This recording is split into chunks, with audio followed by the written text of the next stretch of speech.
नमस्कार। DD news के विशेष सांकेतिक भाषा समाचार में आप सभी का स्वागत है। आपके साथ मैं हूं पराक्रम सिंह शेखावत और मेरे साथ हैं हमारी सांकेतिक भाषा की सहयोगी अंजलि। समाचार की शुरुआत करते हैं सुर्खियों के साथ। प्रधानमंत्री ने बेंगलुरु में 22,800 करोड़ रुपए की मेट्रो परियोजनाओं का किया उद्घाटन और शिलान्यास। 4 राज्यों के लिए 3 नई वंदे भारत ट्रेन को दिखाई हरी झंडी।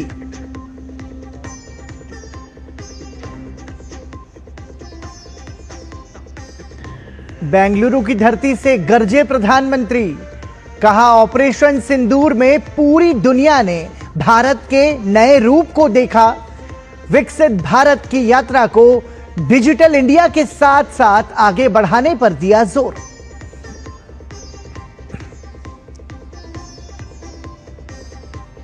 रक्षा मंत्री राजनाथ सिंह ने ऑपरेशन सिंदूर को भारत की स्वदेशी ताकत का प्रमाण कहा। हम किसी को छेड़ते नहीं हैं, लेकिन अगर कोई हमें छेड़े तो हम उसे छोड़ते भी नहीं।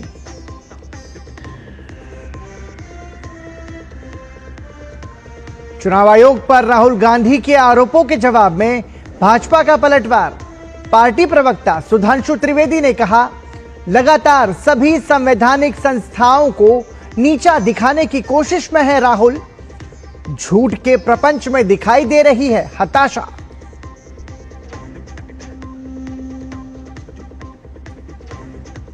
भारत के रमेश बुधियाल ने रचा इतिहास। एशियाई सर्फिंग चैंपियनशिप में जीता कांस्य पदक। इस प्रतियोगिता में पदक जीतने वाले बने पहले भारतीय।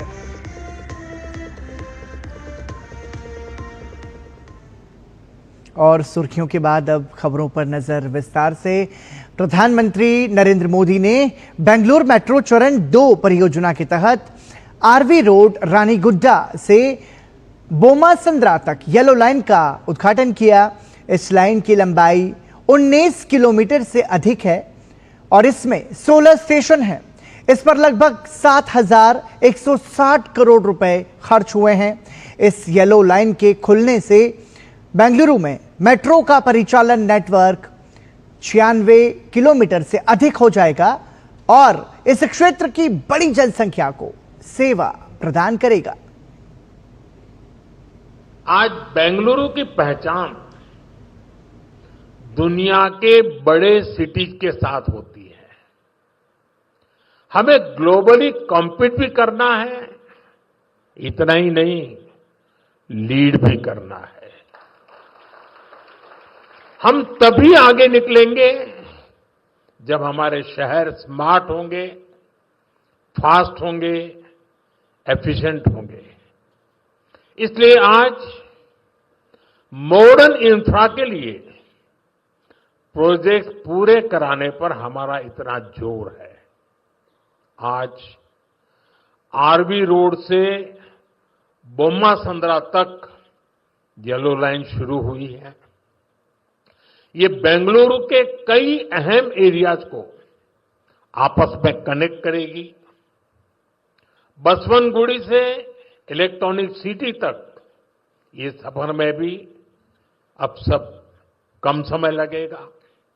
इससे लाखों लोगों के जीवन में ईज ऑफ लिविंग बढ़ेगी, ईज ऑफ वर्किंग बढ़ेगी। और प्रधानमंत्री नरेंद्र मोदी ने आरवी रोड रानीगुड्डा से इलेक्ट्रॉनिक सिटी मेट्रो स्टेशन तक मेट्रो की सवारी भी की। इस दौरान उन्होंने विभिन्न वर्गों में काम करने वाले लोगों से बातचीत की। उनका प्रत्येक स्टेशन पर शहरवासियों ने भव्य स्वागत किया। प्रधानमंत्री नरेंद्र मोदी ने भारत को दुनिया की सबसे तेजी से बढ़ती अर्थव्यवस्था बताया। उन्होंने कहा कि 2014 से पहले मेट्रो सेवा सिर्फ 5 शहरों तक सीमित थी, लेकिन अब 24 शहरों में इसका विस्तार हो चुका है।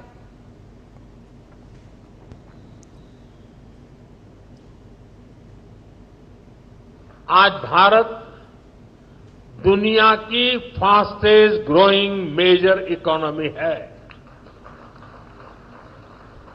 पिछले 11 इयर्स में हमारी इकोनॉमी 10वें नंबर से टॉप 5 में पहुंच गई। हम बहुत तेजी से टॉप 3 इकोनॉमी बनने की ओर आगे बढ़ रहे हैं। ये स्पीड हमें कैसे मिली है? ये स्पीड हमें रिफॉर्म, परफॉर्म, ट्रांसफॉर्म की स्पिरिट से मिली है। ये स्पीड हमें साफ नीयत और ईमानदार प्रयासों से मिली है। आप याद करिए, 2014 में मेट्रो सिर्फ 5 शहरों तक सीमित थी, 5 सिटीज। अब 24 सिटीज में 1000 किलोमीटर से ज्यादा मेट्रो नेटवर्क है। भारत अब दुनिया का तीसरा सबसे बड़ा मेट्रो नेटवर्क वाला देश बन गया है। प्रधानमंत्री नरेंद्र मोदी ने 15,610 करोड़ रुपए से अधिक की लागत की बेंगलोर मेट्रो चरण 3 परियोजना की आधारशिला भी रखी। इस परियोजना की कुल लंबाई 44 किलोमीटर से अधिक होगी और इसमें 31 एलिवेटेड स्टेशन होंगे। ये बुनियादी ढांचा परियोजना शहर की बढ़ती परिवहन आवश्यकताओं को पूरा करेगी और आवासीय, औद्योगिक, वाणिज्यिक तथा शैक्षणिक क्षेत्रों की जरूरतों को पूरा करेगी। प्रधानमंत्री ने कहा कि देश आज जिस गति से बढ़ रहा है, उसके पीछे आर्थिक स्थिति बड़ा कारण है। देश आज जिस गति से विकास कर रहा है, इसके पीछे हमारी इकोनॉमिक ग्रोथ एक बड़ा फैक्टर है। आप देखिए, 2014 से पहले भारत का टोटल एक्सपोर्ट $468 बिलियन तक पहुंचा था। आज ये $824 बिलियन हो गया है। पहले हम मोबाइल इंपोर्ट करते थे, वहीं अब हम मोबाइल हैंडसेट के टॉप 5 एक्सपोर्टर बन गए हैं। और बेंगलुरु की इसमें बहुत बड़ी भूमिका भी है। 2014 से पहले हमारा इलेक्ट्रॉनिक्स एक्सपोर्ट लगभग $6 बिलियन था। अब ये भी लगभग $38 बिलियन तक पहुंच गया। 11 इयर्स पहले तक भारत का ऑटोमोबाइल एक्सपोर्ट लगभग $16 बिलियन था। आज ये 2 गुने से अधिक हो चुका है, डबल हो चुका है। और भारत ऑटोमोबाइल का 4था सबसे बड़ा एक्सपोर्टर बन गया है। ये उपलब्धियां आत्मनिर्भर भारत के हमारे संकल्प को मजबूती देती है। प्रधानमंत्री नरेंद्र मोदी ने विकसित भारत के सपने को साकार करने के लिए भारत की डिजिटल यात्रा पर बल दिया। उन्होंने कहा कि इंडिया एआई मिशन जैसी दूरदर्शी योजनाएं तकनीकी नवाचार को गति दे रही हैं, साथ ही भविष्य की असीम संभावनाओं को हासिल करने के लिए भारत आत्मविश्वास के साथ कदम बढ़ा रहा है।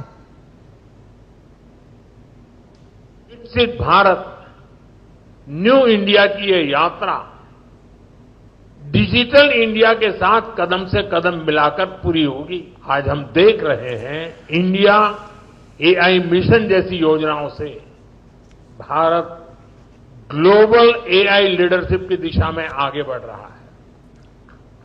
सेमीकंडक्टर मिशन भी अब स्पीड पकड़ रहा है।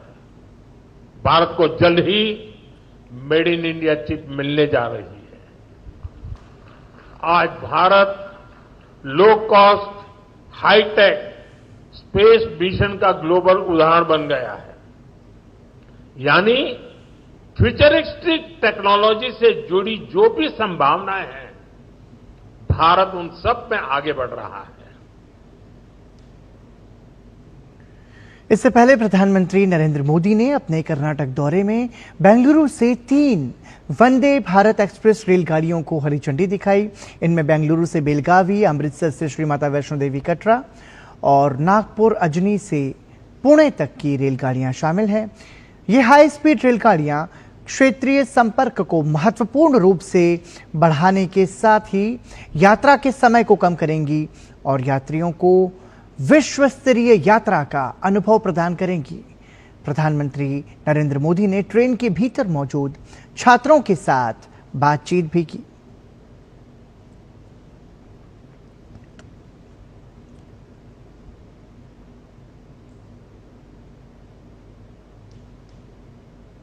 कर्नाटक के बेंगलुरु में प्रधानमंत्री नरेंद्र मोदी ने देश को 3 नई वंदे भारत ट्रेनों को समर्पित किया।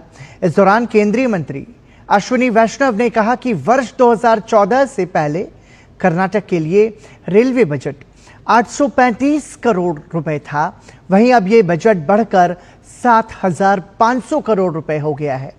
केंद्रीय मंत्री ने कहा कि प्रधानमंत्री नरेंद्र मोदी के विजन से भारतीय रेलवे में वंदे भारत, नमो भारत जैसी ट्रेनों का संचालन हो रहा है। Railway budget for Karnataka used to be a meager 835 crore before 2014. 835 crore. Such an important state, Karnataka. Today, our Prime Minister is giving 7,500 crore rupees. 54,000 crore rupees worth projects are going on in Karnataka. We are redeveloping 61 stations in Karnataka under the Amrit Bharat station. 124 flyovers and underpasses are being constructed. Friends, Honorable Prime Minister Shri Narendra Modi ji has laid a very strong foundation for Viksit Bharat in 2047. The entire nation is participating in achieving this collective dream of our nation. इस दौरान केंद्रीय मंत्री ने कहा कि भारत हर क्षेत्र में बदलाव ला रहा है। पिछले 11 वर्षों में हमारा इलेक्ट्रॉनिक उत्पादन 6 गुना बढ़ गया है। भारत दुनिया में मोबाइल फोन का दूसरा सबसे बड़ा निर्माता बन गया है। Electronics production has grown 6 times in the last 11 years. Today, electronics manufacturing has touched 12 lakh crore rupees. Electronics exports has gone up 8 times. 11 years ago, nobody could think that we will be exporting electronics. Today, it has crossed 3 lakh crore rupees. India has become second largest manufacturer of mobile phones in the world. And now, in our Bengaluru, Namma Bengaluru, Devanalli is becoming a major iPhone manufacturing hub. Karnataka के बेंगलुरु में प्रधानमंत्री नरेंद्र मोदी द्वारा yellow line metro के उद्घाटन के मौके पर केंद्रीय मंत्री मनोहर लाल ने मेट्रो के संचालन को समय की मांग बताया। केंद्रीय मंत्री ने मेट्रो के संचालन के लिए सांसद तेजस्वी सूर्या को बधाई दी। बेंगलोर एक सिलिकॉन सिटी इस नाम से जाना जाता है, न केवल देश में बल्कि दुनिया में विख्यात है। बेंगलुरु मेट्रो रेल प्रोजेक्ट्स, इसमें जो yellow railway line RV road से और बम्मा-सनांद्रा, ये रेलवे लाइन, ये मेट्रो लाइन अपने आप में समय की आवश्यकता है। इस कार्य को करने के लिए मैं मेट्रो के विभाग को, यहां के एडमिनिस्ट्रेशन को, विशेष तौर पर यहां के युवा सांसद तेजस्वी जी को बधाई देता हूं। और इसी के साथ ही समाचार में अभी रुक रहे हैं एक छोटे से ब्रेक के लिए। आप बने रहिए हमारे साथ। एक बार फिर आपका स्वागत। आप देख रहे हैं डीडी न्यूज का विशेष सांकेतिक भाषा समाचार। कांग्रेस नेता राहुल गांधी द्वारा मतदाता सूची पर चुनाव आयोग पर सवाल खड़े करने पर भाजपा ने पलटवार किया है। भाजपा नेता सुधांशु त्रिवेदी ने कांग्रेस नेता और इंडी गठबंधन पर तीखा हमला बोला है। भाजपा नेता ने आरोप लगाते हुए कहा कि राहुल गांधी चुनाव आयोग पर मनगढ़ंत आरोप लगा रहे हैं।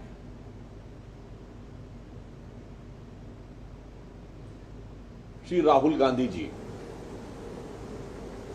a perpetual youth of Indian politics who is consistently demeaning and degrading all the constitutional institution, a new avatar of Goebbels, is now trying to put forth his frustration of losing power by making an unnecessary, uncalled for and totally false allegation on Election Commission.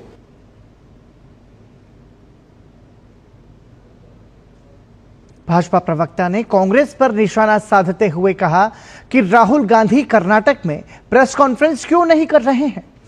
Karnataka में कांग्रेस की सरकार होने के बावजूद न तो मुख्यमंत्री और न ही कांग्रेस के प्रदेश अध्यक्ष कोई बात कर रहे हैं। कांग्रेस अध्यक्ष खड़गे भी नहीं बोल रहे हैं, जबकि वो खुद कर्नाटक से आते हैं। राहुल गांधी जी, आप एक ही कॉन्स्टिट्यूएंसी में इतना सिलेक्टिव कैसे हो जाते हैं? उसी बेंगलोर सेंट्रल कॉन्स्टिट्यूएंसी में आप वो विधानसभा दिखा रहे हैं जहां बीजेपी ने लीड किया है। पूछना चाहता हूं, कर्नाटक में आपकी सरकार है, आपके चीफ मिनिस्टर प्रेस कॉन्फ्रेंस क्यों नहीं कर रहे हैं? डेप्यूटी सीएम प्रेस कॉन्फ्रेंस क्यों नहीं कर रहे हैं? पार्टी से कराना हो तो पार्टी का प्रदेश अध्यक्ष क्यों नहीं कर रहा है? आपके राष्ट्रीय अध्यक्ष आदरणीय खड़गे जी सबसे वरिष्ठ नेता हैं और वो कर्नाटक के हैं। शायद इसलिए वो नहीं कर रहे हैं कि उन्हें हकीकत पता है, और या फिर राहुल गांधी जी ये साबित करना चाहते हैं कि कर्नाटक राज्य के संदर्भ में ही उन्हीं की पार्टी के सीएम, डिप्टी सीएम, प्रदेश अध्यक्ष और राष्ट्रीय अध्यक्ष से ज्यादा ये राहुल गांधी जी को पता है। केंद्रीय मंत्री धर्मेंद्र प्रधान ने कांग्रेस पर निशाना साधा है। उन्होंने वायुसेना प्रमुख air chief marshal Amarpreet Singh के बयान को झूठ फैलाने वाले विपक्ष के नेताओं का जवाब बताया है। धर्मेंद्र प्रधान ने कहा कि वायुसेना प्रमुख ने कहा कि ऑपरेशन सिंदूर प्रधानमंत्री नरेंद्र मोदी की इच्छा शक्ति के कारण और राजनीतिक निर्णय के कारण संभव हो पाया है। उन्होंने कांग्रेस पर उनके शासनकाल में देश की सुरक्षा के साथ समझौता करने का भी आरोप लगाया। उन्होंने कहा कि जिनके शासनकाल में देश की सुरक्षा के साथ समझौता किया गया था, वो ही लोग आज ज्यादा चिल्ला रहे हैं। उन्होंने कहा कि राहुल गांधी को देश के सामने क्षमा मांगनी चाहिए। जोर जोर से भारतीय सेना को अपमानित करना, भारतीय वायुसेना की दक्षता को प्रश्न उठाना, स्वयं काल वायुसेना मुख्य ने कहा ये इसीलिए संभव हो पाई देश की प्रधानमंत्री माननीय नरेंद्र मोदी जी की इच्छा शक्ति के कारण, राजनीतिक निर्णय के कारण, जिन्होंने लंबे समय तक देश में शासन की जिम्मे में रहते हुए देश की सुरक्षा को समझौता किया था, वही लोग आज ज्यादा वायुसेना प्रमुख की उत्तर के साथ साथ वो प्रमाण ढूंढ रहे थे। हमने कहा क्या कर पाया, हमारी गिर गया। युद्ध में मैंने पहले भी कहा था, युद्ध एक तरफा नहीं होता, युद्ध में क्या खोए ये महत्व नहीं रहता है। तलवार कितने खोए, टैंक कितने खोए, विमान कितना खोए, ये विषय नहीं है, जीते कि नहीं जीते। इस बार हमने पड़ोसी को, आक्रांत को हमने करारा जवाब दिया, जिसकी पुष्टि काल वायुसेना प्रमुख ने किया। राहुल गांधी जी को देश के सामने क्षमा मांगना चाहिए। केंद्रीय मंत्री चिराग पासवान ने कांग्रेस नेता राहुल गांधी द्वारा चुनाव आयोग पर लगाए गए आरोपों पर पलटवार किया है। उनका कहना है कि विपक्ष यही चीजें बार बार उठाता है। आप शिकायत भी करते हैं और जब उसको ठीक करने की प्रक्रिया का इस्तेमाल किया जाता है तो आप उस पर भी सवाल उठाते हैं। उन्होंने कांग्रेस पर संवैधानिक संस्थाओं के अस्तित्व को खत्म करने की कोशिश करने का आरोप लगाया।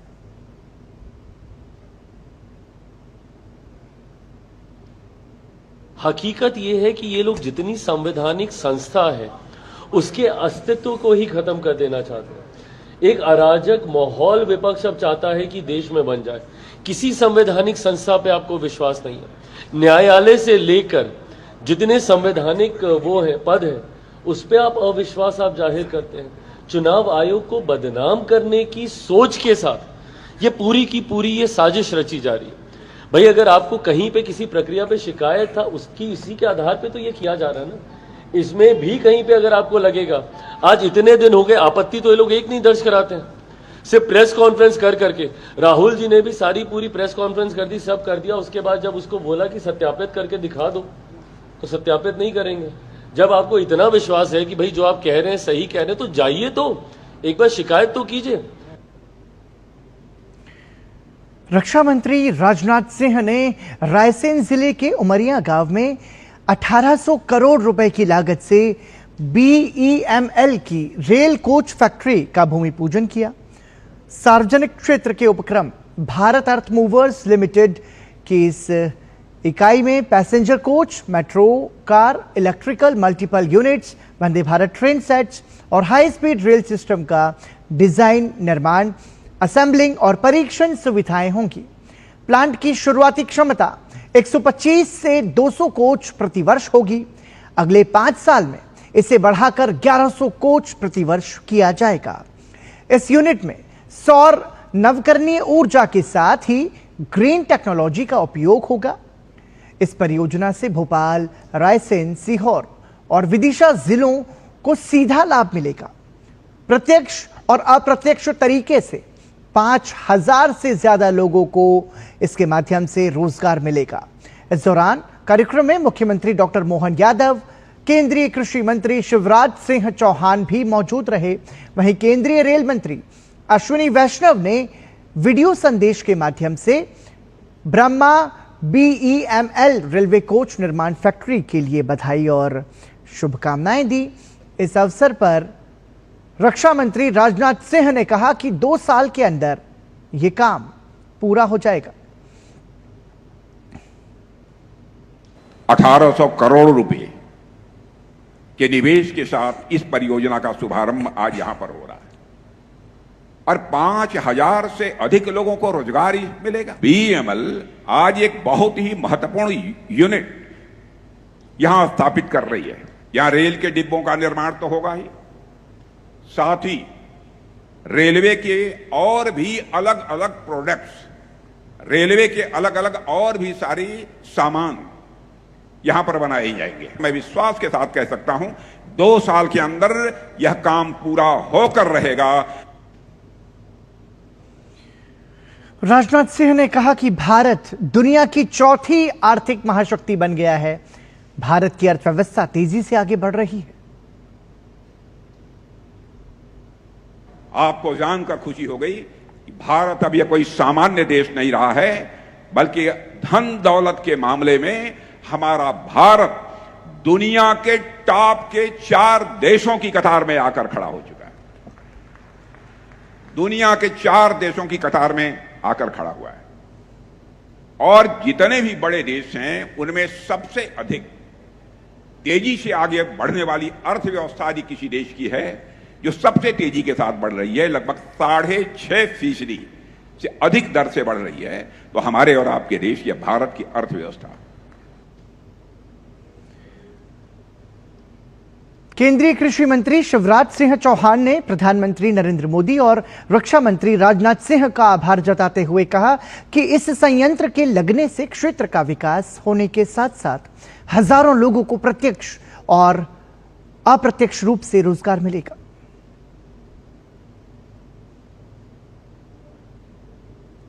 मैं भारत सरकार को, हमारे रक्षा मंत्री जी को बहुत बहुत धन्यवाद। 1800 करोड़ रुपए का ये संयंत्र लगेगा, जिसमें मेट्रो हो, वंदे भारत हो, रेल कोच, डिजाइनिंग, कई काम होंगे। 2000 लोगों को डायरेक्ट और इससे कई गुना ज़्यादा लोगों को इनडायरेक्ट रोजगार मिलेगा। रक्षा मंत्री को, भारत सरकार को, विशेषकर प्रधानमंत्री जी को बहुत बहुत धन्यवाद। और इसी के साथ ही DD न्यूज़ के विशेष सांकेतिक भाषा समाचार में इतना ही। मुझे और हमारी सांकेतिक भाषा की सहयोगी अंजलि को दीजिए अनुमति। नमस्कार।